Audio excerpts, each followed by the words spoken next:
got sick of the constant moaning and the drama, so she had to flee. And can you blame her? Can you really blame her? Because Doria Ragland has stayed massively loyal to Meghan. Some time that things aren't great between Meghan Markle and her own mother, Doria Ragland. She has been completely miserable in the last couple of public appearances that the fake Duchess forced on her. Meghan Markle howled, "Don't leave me," as her mother, Doria Ragland, moved out of her and her hen-pecked husband, Prince Harry's Montecito mansion. RadarOnline.com can reveal her mom to care for her kids, and sources tell us even her own mother got so sick of her constant moaning and drama she had to flee the luxury home. Insiders say Ragland's departure has left Markle 43 and Prince Harry 40 struggling to adjust without her. What if the most shocking secret about Archie and Lella isn't who they are, but where they actually were? That question alone hangs heavy in the air, because once you hear it, you can't unhear it. It doesn't scream, it whispers, and somehow that whisper feels louder than any accusation ever could. This didn't begin with leaked documents or secret recordings or some dramatic showdown. No flashing cameras. No courtroom. According to people familiar with the moment, it started quietly, almost awkwardly. A room full of people chatting, moving on with their lives until suddenly everything froze. It was Doria Ragland, Meghan's own mother, leaning in during what was meant to be a private exchange. And then she asked something no one expected. "What are Archie and Lilith like?" "I've never really seen." That sentence alone reportedly stopped conversations cold. Because what grandmother asks that? What mother hears that and doesn't immediately respond with stories, habits, laughter, memories? And from that moment, nothing felt normal again. According to a former household staffer, stepping inside the Montecito mansion never felt like entering a family home. It felt staged. She says she worked brutal hours. 12-hour days, 5 days a week, walking through every room, every hallway, every space so often that it became muscle memory. She knew that house better than her own apartment. Or a lesson in gaslighting, or whether Meghan Markle has absolutely lost her mind. Or maybe it is the fact that she's able to get away over and over and over by flaunting her lies, most serious lies. And yet she says it never developed a pulse. Everything was immaculate to an unnatural degree. Cushions aligned with military precision. Surfaces spotless, not clean, but untouched. Kitchens that looked like they existed for photographs, not meals. Bedrooms that felt decorative instead of lived in. According to her, nothing was ever out of place because nothing was ever used.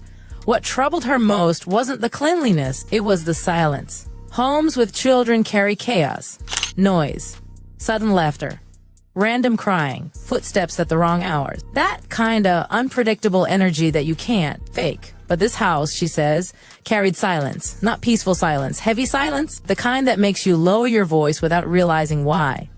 She would stop in rooms expecting to hear something, anything, and there was nothing. At first, she told herself she must be missing it. Maybe the children were asleep. Maybe they were elsewhere. Maybe today just wasn't the day.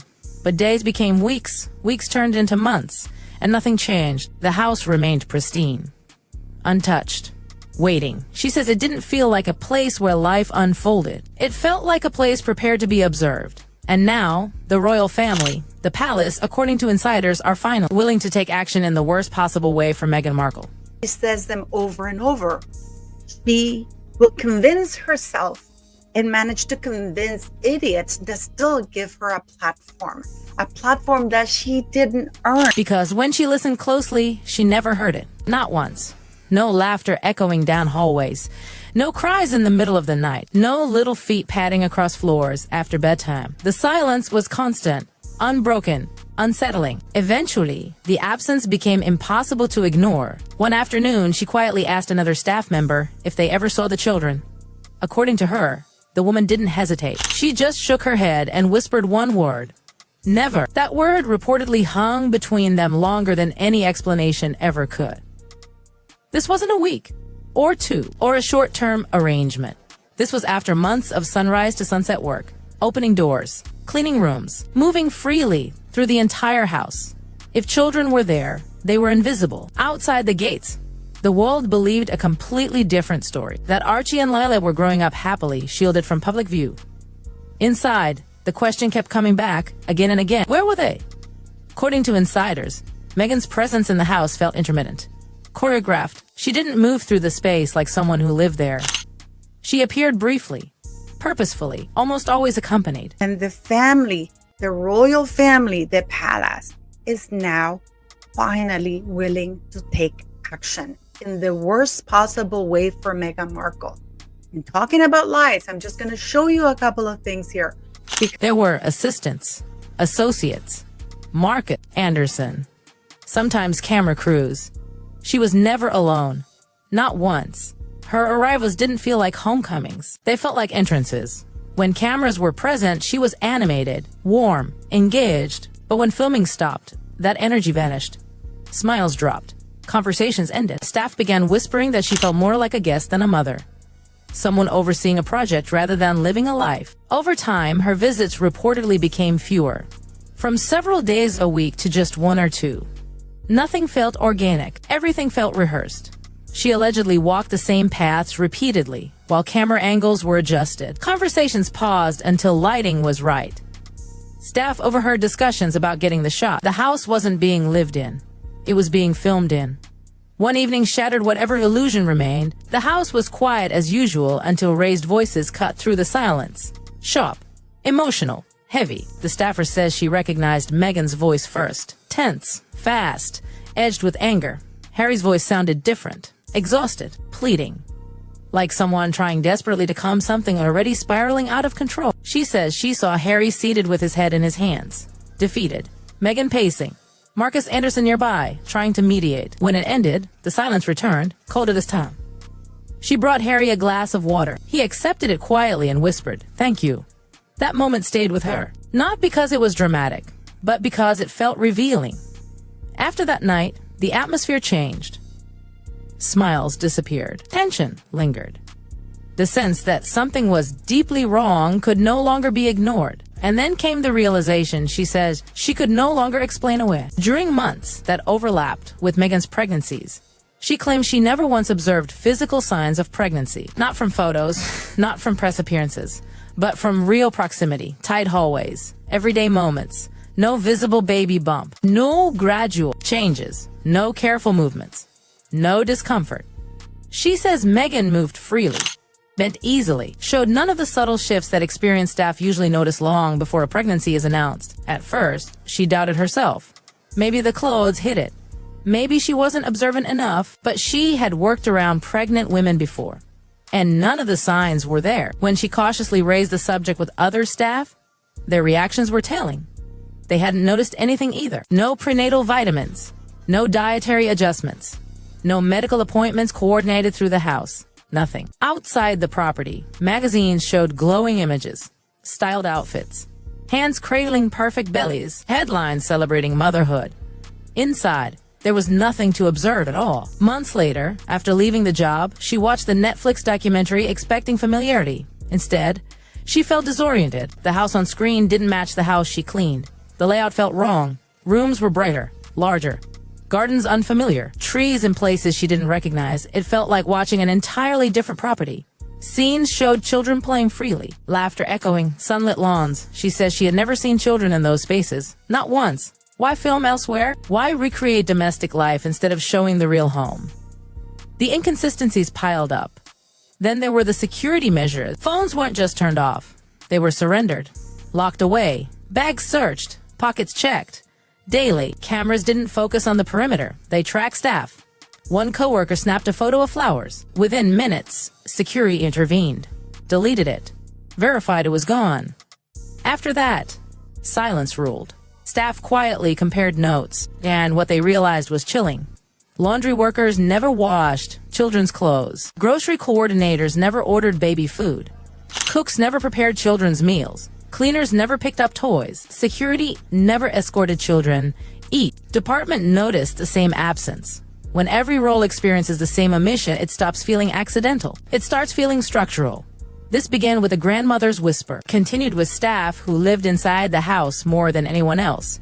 A home that felt staged, pregnancies they never witnessed, a documentary filmed in spaces they didn't recognize, no proof, no documents, no photographs, just patterns. And patterns demand attention. The world believes one story, but behind the gates, those who were there saw something else entirely. And one question still remains. If no one inside the house ever saw Archie and Lilith, where were they? And that unanswered question doesn't fade with time. It grows heavier. Because once you start pulling at one loose thread, everything else begins to unravel with it. The former staffer says what disturbed her most wasn't just the absence itself, but how carefully that absence seemed protected. This wasn't a household trying to stay private. It was a household trying to stay silent. Privacy is soft. This was rigid, controlled, sealed shut. It felt like reality itself was being managed, filtered, contained. She says there was an unspoken understanding among staff. No one asked direct questions. No one dared to speculate out loud. But people noticed. You couldn't not notice. When your job revolves around daily routines and those routines never include children, it becomes impossible to ignore. Not emotionally, not logically. And yet, outside those gates, the public narrative moved forward uninterrupted. Interviews, photos, carefully worded statements, carefully framed moments. A story told so confidently that questioning it felt almost inappropriate. Almost forbidden. But inside the house, according to those accounts, nothing matched. The staffer recalls moments where she would catch herself standing still, listening, hoping to hear something that would reassure her that she was wrong, that she'd imagined it, that the children were there after all. But silence answered every time. She says what made it harder was how normal everything else appeared. The house functioned. The schedules ran. The security operated flawlessly. Everything was in place, except the one thing that should have been impossible to miss. And when staff left the property at the end of long shifts, the outside world felt jarring.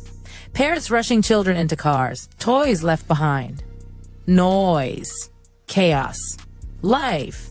It made the stillness inside that mansion feel even stranger by comparison. Over time, she says, a quiet fear crept in. Not fear of danger, but fear of deception. The unsettling sense that something fundamental was being presented one way while existing another. She doesn't claim to know where Archie and Lilith were. She doesn't claim to know why. She only knows what she never saw, and what dozens of others across departments never saw either. And that consistency is what haunts her, because coincidences scatter. Patterns align. She says even now, long after leaving, she still replays small moments in her mind. Things that felt insignificant at the time, but carry weight in hindsight. The absence of mess. The absence of noise. The absence of routine chaos. The absence of proof that life was unfolding there at all. And then there's Doria's question, that whisper. What are Archie and Lilith like? The staffer says that question alone should have ended everything, because no grandmother who is present in her grandchildren's lives asks that. She describes them. She knows them. She remembers their quirks, their voices, their habits. Silence doesn't answer questions like that. And silence, she says, has answered far too many.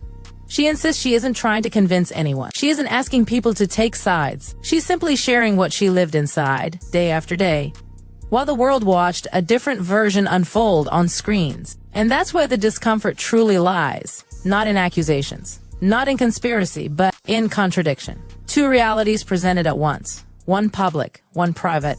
And they don't align. If the home shown to the world wasn't the home being lived in, why? If the children were present, why did no one responsible for their care ever encounter them? If privacy was the goal, why construct a version of domestic life elsewhere instead of protecting the real one? These aren't questions born from malice. They're born from gaps, and gaps demand explanation. The staffer says the hardest part is knowing she'll likely never get answers. Most of the people who work there will never speak. Silence protects careers. Silence protects reputation. Silence protects power.